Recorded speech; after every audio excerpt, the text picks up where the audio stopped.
Thank you for joining us for an OnBoard limited release presentation for attorneys. We are excited to provide you with an overview of what OnBoard is and what upgrades it will bring. To begin this presentation, we'll provide a project overview and timeline so you'll understand what is coming and when, beginning with the timing for OnBoard limited release, an early component of the new system previously referred to as OnBoard 1.0. We will detail what OnBoard limited release is, why we're doing a limited release, and what it will change for attorneys, including specifics for claimant attorneys. Finally, we'll share the resources we have planned and those currently available. We recently communicated about OnBoard with emails, a new video, webpage, and frequently asked questions, so some of you may already be familiar with what OnBoard is. But if you're not, you may be asking yourself, what is OnBoard? OnBoard is the system the board has been developing to modernize workers' compensation system processes in New York State, changing the way stakeholders interact with the board and with each other. Along with our integration partner, Captech Consulting, OnBoard will replace our current paper-based systems such as eCase and CIS with a brand new single web-based platform. The OnBoard project initially began in the summer of 2019. To bring these improvements to our stakeholders as soon as possible, we began with identifying opportunities to release system functionality early, known as OnBoard Limited Release. OnBoard Limited Release is scheduled to be available in spring 2021, with Phase 2 becoming available in mid-2021, which will include eClaims EDI 3.1, with the complete OnBoard system being available in mid-2023. With the availability of the full OnBoard system in 2023, OnBoard will improve and expand access to real-time claim data with new electronic self-service features to improve and simplify interacting with the board, greatly reducing the need for the paper forms currently used. This will improve system responsiveness to stakeholder needs and ultimately lead to providing New York State's injured workers with greater access to benefits and medical care. Like I mentioned, the first early component to the new system, OnBoard Limited Release, will be available starting in spring 2021. Let's go over why we chose to do a limited release and why we focused on the specific workers' compensation processes that will be included in this release. On January 1st, 2020, the expanded provider law went into effect and expanded the types of medical providers authorized to treat workers' compensation claimants. With more providers able to treat injured workers, we expect a significant increase in the number of registrations the board will receive. Due to the increased registrations, the number of providers authorized to treat workers' compensation will grow, and ultimately, these improvements will greatly increase the number of forms received and processed. In order to successfully manage these processes efficiently and successfully, limited release focuses on the automation of prior authorization requests, referred to as PARs, and the submission of HP1s, request for decision on unpaid medical bills, noting that the only change to the HP1 process is the submittal, and in limited release, the rest of the HP1 process is remaining the same as it is today. All improvements have been designed to make it easier and more streamlined for everyone to participate in the workers' comp system.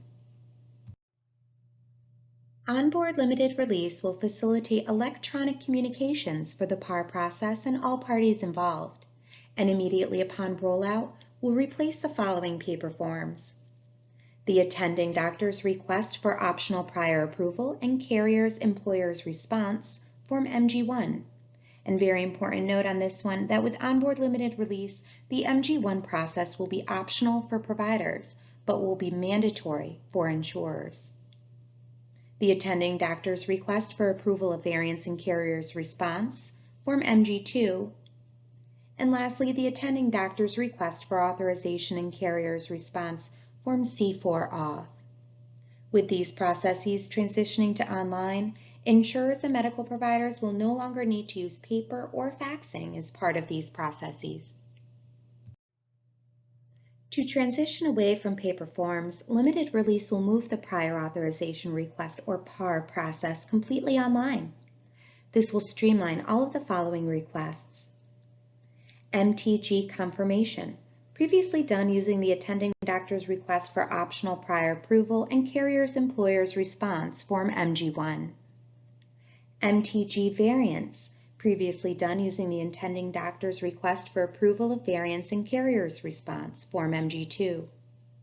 MTG special services includes the 12 medical treatment guidelines related requests previously done using the attending doctor's request for authorization and carrier's response, Form C4-OFF. And finally, non-MTG treatment costing more than $1,000, previously done using Form C4-OFF. On-board limited release will include the introduction of a durable medical equipment or DME fee schedule that certain types of DME will require. The DME fee schedule will indicate the fee for an item being requested and whether a prior authorization is required.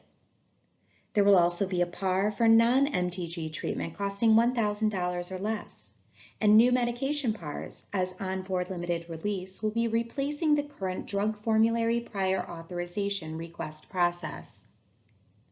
All of the completed PAR submissions done in limited release will be transferred to the eCase folder for viewing. Limited release will also change the way orders of the chair are generated.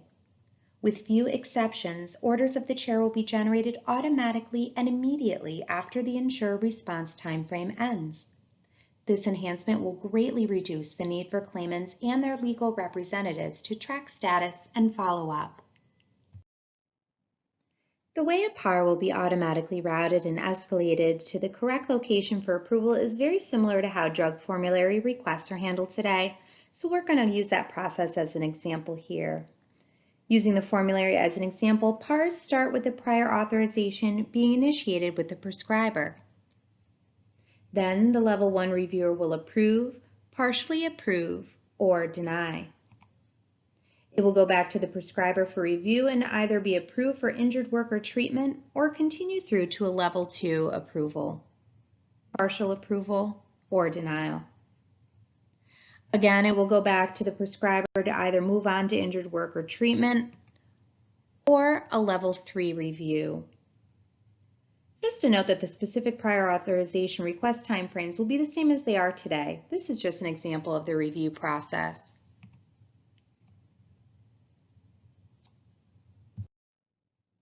Now that we've shared an overview of the changes limited release will bring to the workers' comp system overall, let's narrow in on specific changes unique to claimant attorneys. Although claimant attorneys will not be users in the limited release system, they will have an increased ability to receive automatic email notifications and updates on claims for which they are on notice. In limited release, if an attorney or firm is assigned an R number, has an email address in their profile, and is associated or on notice to the claim for which the PARs are filed, they can receive an email alerting them of most actions and directing them to review the document in eCase. The chart on your screen outlines which specific email notifications claimant attorneys will receive, including updates for PAR submissions, responses by the insurer or claim administrator, orders of the chair where there is no response from the claim administrator, escalation, and notice of resolution for a PAR. As noted in this chart, claimant attorneys only receive a medication PAR update when it reaches a notice of resolution by the board's medical director's office. Claimant attorneys will not receive updates for the escalation of non-MTGs over $1,000 or notice of resolution of non-MTGs both under and over $1,000. The system does not generate notifications of these PAR statuses. Claimant attorneys can add or update their email address on the eCase Administrator's page of the board's website. Claimant attorney firms can provide an email address that is associated to the firm's R number. This is done by the firm's eCase Online Administrator on the eCase Administrator's page of the board's website. This single email address for the firm will be used for PAR status change notifications to the claimant attorney firm. Adding or updating an email address to receive PAR updates in limited release will be as simple as you see here. The system will provide the current email being used for your firm and give you the option to enter a new or corrected email address for the firm. Following the same process as today, claimant attorneys will continue to file a request for further action by legal counsel, Form RFA 1LC. Now let's get into the specific circumstances where a claimant attorney can submit a request for further action by legal counsel, Form RFA 1LC. Again, this procedure remains the same as it does today. Currently, Form RFA 1LC is not used to request review for the par types shown here, but the RFA 1LC will be used for these par types in limited release. When use of OnBoard limited release begins, claimant attorneys can submit Form RFA 1LC if a par for durable medical equipment, MTG confirmation, MTG variance, MTG special services, or a non-MTG over or under $1,000 receives a denial for administrative, no jurisdiction, or IME scheduling within 21 calendar days from the decision.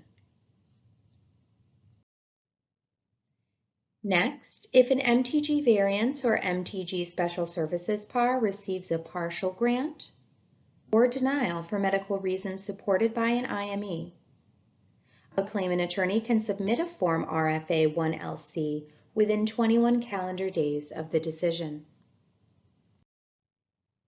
Lastly, when an MTG variance or MTG special services par receives a Level 3 decision conducted by the Medical Director's Office for medical reasons supported by an IME, a claimant attorney can submit Form RFA 1LC within 21 calendar days of that decision. When a medication or durable medical equipment par receives a Level 3 response from the Medical Director's Office for medical reasons supported by an IME, a claimant attorney can file a Form RFA 1LC at any time.